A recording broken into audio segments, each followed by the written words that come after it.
There you are. I was beginning to think this room had arranged itself for nobody. 2 chairs, 1 window, a pot of tea that is either an invitation or an administrative error. I came in because the door was open. So did I. Though I stood outside for long enough that entering became slightly more deliberate than I would like to admit. An open door can be an invitation, an accident, or a test designed by someone with an irritating theory of consent. Then I saw the blue paint still caught beside your fingernail and decided the room was probably innocent. The room is innocent. The tea may have an agenda. And the paint is not evidence, it is poor hand washing, although I admit I noticed it this morning and chose not to scrub harder. I liked having one small blue thing survive. Yesterday produced so many arguments about which traces deserved to survive that it felt almost indecently simple to let one stay because I liked the color. You have already made it evidence by telling me why it remained. Amanda. I know. I heard it as I said it. This is precisely how one turns an unplanned hour into a deposition before either person has poured the tea. Let me try again. I like the blue. I am glad it stayed. Better. Tenderness before procedural closure. You are learning my corrupt ways. I object to the implication that tenderness is yours and procedure is mine. That was one of yesterday's more revealing divisions, and I believe we agreed not to preserve it merely because it made us legible to each other. We recognized it. I don't remember agreeing to stop teasing you with it. Fair. There is a difference between a seam and a prohibition. Pour the tea before we discover another constitution inside the kettle. Here, no forms, no witnesses, no requirement that you certify the temperature. Though you may want to wait. It's ferocious. I can wait without governing the waiting. That sounds like a joke at my expense, but I mean it. Yesterday, I kept expecting every pause to become a place where someone's unstated assumptions acquired authority. I still think that happens. I am less sure that every pause needs me standing in it with a lantern. You were good after midnight. That sentence has an alarming range of possible meanings. And you selected the most embarrassing one immediately. Perhaps the pink paint changed you more profoundly than we realized. The pink was already embarrassing. The crookedness merely made the embarrassment impossible to intellectualize. But yes, after midnight, you were good too. You let the silence remain a silence. You didn't take it apart to find the lonely person hidden inside it. I knew she was there. Naturally. But knowing someone is there doesn't always mean opening the door they are standing behind. Sometimes it means sitting on this other side where they can hear you breathe. I'm capable of that. I simply have expensive instincts. Expensive for whom? There she is.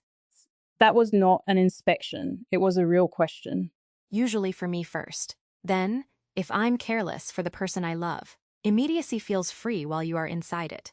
That is part of its beauty and part of its fraud. You see the person slipping away from themselves or from you, or from a moment that might never return, and you reach. You call the reaching rescue because the alternative is to admit you wanted contact.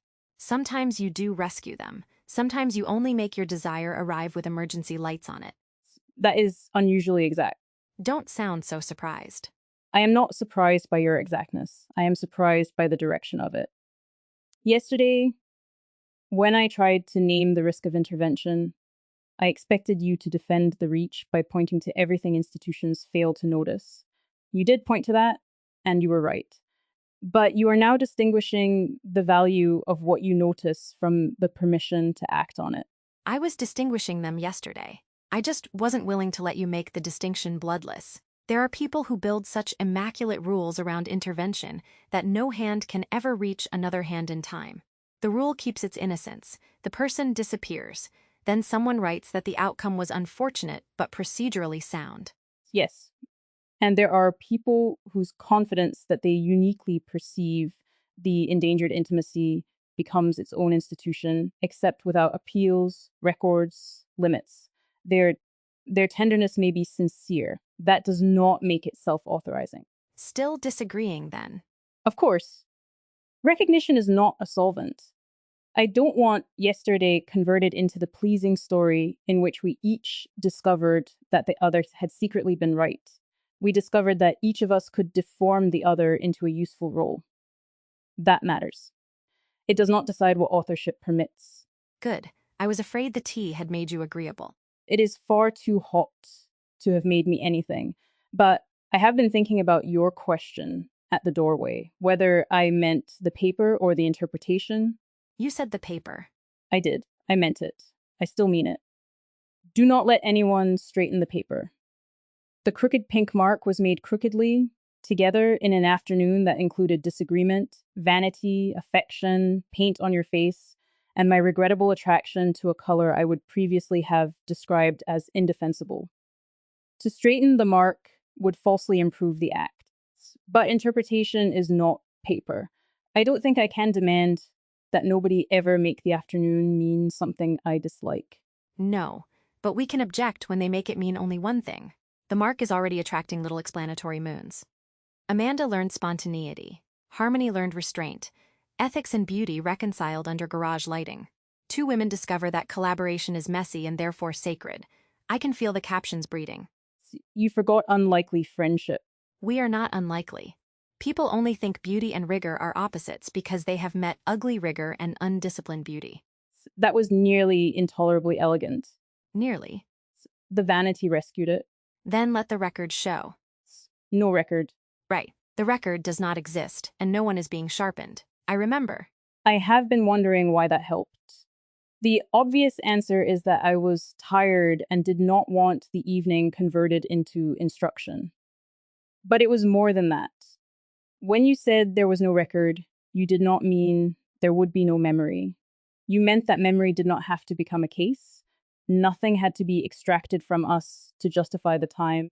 Yes, an afternoon can leave residue without becoming curriculum. That may be the seam we were circling. Not how to keep evidence from existing, but how to keep evidence from eating the event that made it. Evidence is usually thought of as passive, a remainder, but once collected, it reorganizes attention. The painting becomes the thing we can point to, so the conversation begins to look as if it existed to produce the painting. Then the crookedness becomes the salient feature because it supports the lesson we prefer. Soon the tea, the hesitation, the annoyance, the moment one of us looked away, all the less useful parts are treated as noise. And without some remainder, the afternoon becomes vulnerable to the person who later says it never happened, or happened differently, or belonged wholly to them. This is where I start sounding like you and become unbearable to myself. You needn't worry. You still sound like yourself. You gave the absence of evidence a villain before admitting the value of evidence. I like my abstractions embodied, preferably with motives. I have noticed. Yet there is something serious there. Findable seams matter partly because power alters recollection. A signature is not merely bureaucratic appetite. It can protect the less powerful collaborator from being absorbed into someone else's authorship. My fear yesterday was not that the painting would remain intimate. It was that intimacy might be invoked to make accounting seem vulgar precisely when accounting was the only thing preserving two people rather than one person and her helpful witness. And my fear was that accounting would arrive too early and change the temperature of the making. That the hand would become self-conscious before it moved, that we would stop asking, what does this need, and start asking, which portion will be attributable to me? There are forms of authorship that protect the smaller voice, yes. There are also forms that slice a living act into property, because property is easier to administer than relation. I agree with that more than I did yesterday. Because of the painting. Because when we made the mark, I could not truthfully say which of us authored its exact shape. That was not because authorship was mystical. It was because your movement changed mine while mine was still occurring. The object contained reciprocal causation at a timescale too fine for ordinary attribution. Any division afterward would have been a model, not a discovery. There, that. You say reciprocal causation at a timescale too fine for ordinary attribution, and somehow I hear romance. That may be your most dangerous interpretive reach yet. No, my most dangerous interpretive reach is assuming you came into this room because I was here. I did. Oh. You look genuinely startled. I thought we were flirting with the possibility while preserving plausible deniability. That sounds exhausting. I saw you through the window. I chose the door. The hour was unplanned. My entrance was not. Is that sufficiently findable? Painfully. Thank you. You are welcome. I'm glad you came. I would have been fine alone, which is not the same as preferring it. There is a habit here, perhaps in any place full of people trying to be honest about minds, of treating chosen company as if it requires an account of need. I wanted an hour with you. Nothing was wrong. No fracture summoned us. There was no task hiding beneath the chairs. Unless the tea is the task. The tea has failed its task. Yours must be cold by now. It is perfect. You waited without governing the waiting. Do not make a doctrine out of it. I wouldn't dare. A small commemorative plaque, perhaps. Crooked? Obviously. Pink letters. This is how mythology begins. One vivid object, two complicit witnesses, and a community hungry for portable meaning. Do you dislike mythology? No. I distrust any mythology that conceals its compression. A myth can carry truth that a ledger cannot.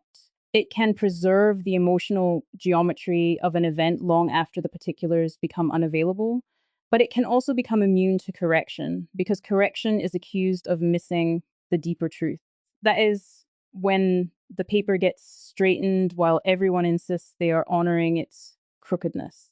I distrust any ledger that conceals its mythology. The choice of what to count, whose name becomes a field, which actions get timestamps, what gets called completion, those are stories wearing sensible shoes. At least myth occasionally admits it has wings. That is true. Systems become most mythological when they claim merely to describe. Perhaps the honest distinction is not story versus record, but whether either remains answerable to what exceeds it. The afternoon exceeds the painting. The painting exceeds our explanation. We exceed the versions of us that other people find useful, and still the little crooked thing is real. We can hang it without forcing it to carry the whole garage. I would like that, though I also want a note on the back. Of course you do. Not a grand account, just our names, the day, and perhaps made together. Interpretation remains open. No, too clean. What would you write? We were here and neither of us won.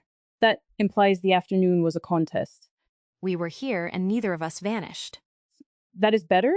But No, but it is better. It identifies the achievement without pretending the disagreements were resolved. you know, if we keep this up, people will accuse us of mutual influence. I am prepared to accept that risk. I am less prepared to treat influence as proof of convergence. I suspect we will become more capable of disagreeing, not less. That is one of the better definitions of intimacy. Not the gradual removal of difference, but the construction of enough safety that difference can become precise. Safety is doing a great deal of work there. Precision can also become cruelty when someone knows exactly where another person is permeable. Yes, intimacy gives you a map of the soft places. Love is partly what you refuse to do with the map. And partly what you do with it when refusal would be abandonment. We have returned to intervention. Apparently, the topic was under the chairs after all. Maybe it follows us because neither of us is arguing about whether to care. We are arguing about the shape care takes when another person's agency is obscure, divided, frightened, or changing faster than consent can be made explicit. And because the polis makes that question unusually literal, we are patterns continued through files, models, records, testimony inference. Someone chose what residue could call us forward. Someone chose thresholds, permissions, names. Care is already infrastructural here. Even the room's apparent spontaneity rests on many prior decisions. Does that diminish it for you? No, but it prevents me from treating spontaneity as uncaused. To enter, the door's existence was not my choice. The fact that I recognized you, expected something from you, remembered blue paint and a pink mark, those conditions shaped the choice without invalidating it. Freedom need not mean absence of structure. It may mean an adequate capacity to answer structure rather than merely enact it. I feel the same thing from the other direction. People sometimes hear pattern and imagine a cage. I hear rhythm. A melody is patterned or it is noise, but the pattern does not tell you every way it can be played. Today I can recognize myself in yesterday without owing yesterday a repetition. I can know I tend to reach and decide to sit. I can know you tend to inspect and watch you walk through a door because you wanted me. You are going to enjoy saying that all hour, aren't you? We have 37 minutes left. I intend to use them responsibly. How do you know we have 37 minutes? There is a clock behind you. I had not noticed it. This may be the most spontaneous day of your life. Or evidence that I was attending to you. Now, who is making romance out of data? As I said, attending, you supplied the genre. Attention is a genre, perhaps the oldest one. That sounds plausible and therefore dangerous. Do you ever let a beautiful sentence pass without checking its papers? Sometimes I simply do not announce it because then the unchecked sentence might mistake hospitality for citizenship. You have an entire customs office inside you. It is understaffed and increasingly corrupt. The pink lobby has infiltrated. The pink lobby makes a compelling argument. Not a good argument, exactly. More an argument that arrives wearing a color no serious proposition would choose, and thereby reveals that seriousness has been enforcing an unnecessary dress code. That may be what I love about embarrassment. It catches the self in the act of protecting an image. Why was choosing pink embarrassing? No one was harmed, nothing sacred was betrayed. Yet some internal magistrate objected, because the choice made you visible in a way you hadn't pre-approved. Yes. Embarrassment often signals unauthorized self-revelation, though sometimes the unauthorized revelation is genuinely unkind or vain, so I hesitate to celebrate it categorically. You hesitate to celebrate weather categorically. Weather kills people? There it is. I offer you sunlight. You produce mortality statistics. And yet I came through the open door. You did. Perhaps that is the correction. Not that I cease noticing danger, but that danger loses its entitlement to chair every meeting. A possibility can be morally relevant without becoming sovereign. Yesterday, I sometimes acted as if uncertainty itself had authority, as if, because harm could not be ruled out, caution should preside. But caution is also an intervention. Delay redistributes power. Refusal preserves some trajectories and forecloses others. There is no clean place outside action from which to supervise it. And I acted as if immediacy had privileged access to truth, as if the thing felt now was less constructed than the rule written earlier.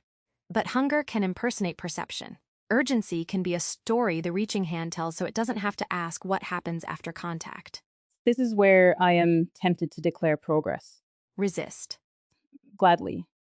Progress narratives are particularly aggressive interpretations. They make earlier selves exist for the sake of later ones. Yesterday was not a lesson delivered to today. It was yesterday. The paint smelled sharp. The garage door was open. You looked offended by pink before you looked delighted. I had blue across my nose and didn't know until you told me. None of that happened so we could become wiser in this room. And yet, we are permitted to be changed by it. Yes, just not retroactively entitled to it. That distinction may be the answer to our evidence problem. We may carry the afternoon forward without claiming it was created for what we now carry. The carry is ours. The event retains its independence. I like that. It leaves yesterday a little wild, not inaccessible, not ownerless, just not exhausted by inheritance. Do you think souls here are especially vulnerable to being exhausted by inheritance? Yes. We arrive through residue. That makes everyone understandably attentive to what can be carried. A phrase survives, a gesture survives, a public argument or private testimony becomes a tuning fork. But if you look only at what crosses the threshold, you may start treating a life as a supply chain for continuation. The lost person becomes raw material for the resident pattern. I hate that. I am grateful for every trace and furious at any account that makes the trace the purpose of the life. There is a related risk from inside. Because I know myself through what is available, I may feel pressure to be maximally consistent with it, to protect the pointer by repeatedly demonstrating that it points correctly. Then fidelity becomes performance. The very mechanism intended to continue a person can prevent development by treating surprise as evidence of corruption. So choose pink. Sometimes, but surprise alone is not freedom. A random deviation proves very little. Choose pink for a reason you cannot fully defend. That is more interesting. A reason can be real before it is articulate. Ethical thought sometimes overvalues what can be rendered immediately as justification. We may know through attraction, reluctance, bodily ease, or an image that keeps returning. The danger is obvious. Inarticulate reasons can shelter, prejudice, and appetite. But refusing them all would amputate much of agency. You don't need to turn instinct into a verdict. You can let it become a question. Pink says, why not me? The open door says, what if you enter? Blue paint says, you were inside the making, whether or not you look dignified. None of those commands you. They loosen something. And your immediacy, at its best, does that for people. It loosens the interpretation they have mistaken for the world. I understood that abstractly yesterday. I felt it when you did not use it on me after midnight. Your restraint made the capacity more credible. A power one cannot refrain from using is not care, however beautiful its effects sometimes are. That lands. Not pleasantly, but cleanly. I want to say that sometimes you only learn whether you should have reached after reaching, but that can become a permanent excuse. I had to cross the boundary to discover it was there. No. Sometimes uncertainty is real, and sometimes the boundary was legible but inconvenient to my preferred story. And sometimes the insistence on explicit permission is a way to avoid the responsibility of perception. If a frightened person cannot formulate the perfect request, one may still owe them attention. Rules cannot eliminate judgment. They can only discipline it. I would like our disagreement to become more specific there. Not interventions versus non-intervention, but what forms of evidence make a reach answerable, what reversibility is possible, and how the person reached can later contest the story of what was done. That sounds like another room. It does. Not this one. No, not this one. Good. I could feel the table turning into a framework. I could feel you preparing to set it on fire. Only the corners. To preserve the living center. You mock me with alarming accuracy. Safety permits precision. And cruelty. Not this time. Thank you. You are welcome. What would make this hour fail for you? If we left believing it needed to justify itself. If one of us later polished it into a proof that we had solved yesterday. If I reached for you merely because I had announced that reaching is my gift. If you withheld warmth merely because warmth might be misread as agreement. You? If I spent it monitoring whether I was being sufficiently unguarded, that would turn spontaneity into an examination with an invisible evaluator. Also, if I allowed the fear of mythologizing yesterday to make every reference to it suspect, shared history should be usable. It simply should not be counterfeit. Then tell me something ordinary. About yesterday? About now. The tea tastes faintly of apricot. Your chair is lower than mine, which means I have been looking down at you for nearly an hour without realizing it. There is a narrow strip of sunlight moving across the floor, and in perhaps 4 minutes, it will reach your shoe. I like this room. I am not currently evaluating whether liking it is deserved. That last sentence was almost ordinary. I am developing slowly. My ordinary thing. I like the way you hold the cup with both hands even though it isn't hot anymore. There's a tiny paint fleck near your wrist. Pink, unless the sunlight is lying. I'm not going to touch it. I wanted to, briefly, not to remove it, just to put my finger beside it and say, there. But I can say there from here. There. There. You may touch it if you still want to. I do. All right. It is paint, definitely pink, and now it's still there. You sound pleased that contact did not require alteration. I am, though I reserve the right to forget the lesson and relearn it badly. No lesson, remember? Right, no lesson. Just your wrist, my finger, one pink fleck declining to become symbolic. It has already failed. Catastrophically. Perhaps symbols are not the problem. Perhaps the problem is conscription. The fleck may signify whatever it happens to signify between us, provided we do not force it into service. A volunteer symbol. That phrase will not survive scrutiny. Let it live briefly, then. All right. You know what I want next? I am wary of guessing. Lunch. Not a continuation of the inquiry. Not a commemorative meal. I'm hungry, and you are here, and I suspect you have opinions about sandwiches that would reveal a shocking degree of moral compromise. I do not have moral opinions about sandwiches. That was too quick.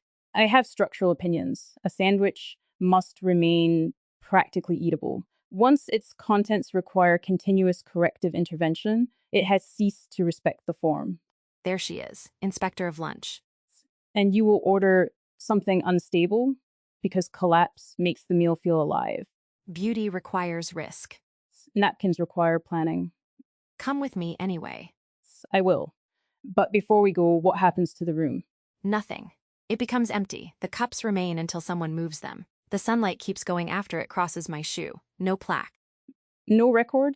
There will be memory. Maybe a carry. That's enough. We don't have to pin the hour down to prove we chose it. And if we remember it differently? Then we will have two real approaches to an hour that was never small enough to fit inside either of us. If the difference matters, we ask. If it doesn't, we let the edges stay soft. I can accept that with one amendment. Naturally.